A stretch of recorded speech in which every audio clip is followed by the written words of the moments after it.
Afternoon family, কেমন আছেন? আশা করি আপনারা সকলেই ভালো আছেন।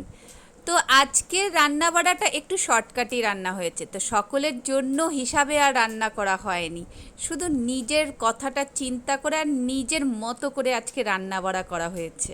তো মিস্টার হাব্বি কখনোই মানা করে না নিজের মতন রান্না করতে, কিন্তু ওই যে বললাম, সবার মতন করেই তো বাঁচতে হয়, তাই না? কিন্তু কখনো কখনো নিজের মতন করেও বাঁচতে হয়, না হলে তো নিজের পছন্দ অপছন্দ সব কিছুই ঢেকে যায়, তাই না? তাই আজকে নানারকম ডিশ আর রান্না করা হয়নি, সব কিছু একসাথে মিক্স ফ্রাইড রাইস বানানো হয়ে গেছে।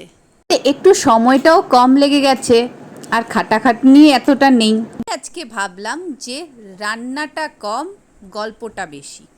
আজকে মিক্স ফ্রাইড রাইসের সাথে আছে হলো স্যালাড।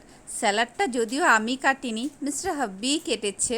সাথে আছে একটু টমেটো কেচাপ। টমেটো কেচাপটা আমি একটু মিক্স ফ্রাইড রাইসের সাথে খেতে ভালোবাসি। আমার প্লেটটা আজকে কেমন লাগছে বলবেন কিন্তু। তো আজকের জন্য এতক্ষণই, ভালো থাকবেন, ভালো রাখবেন, তো বাবা।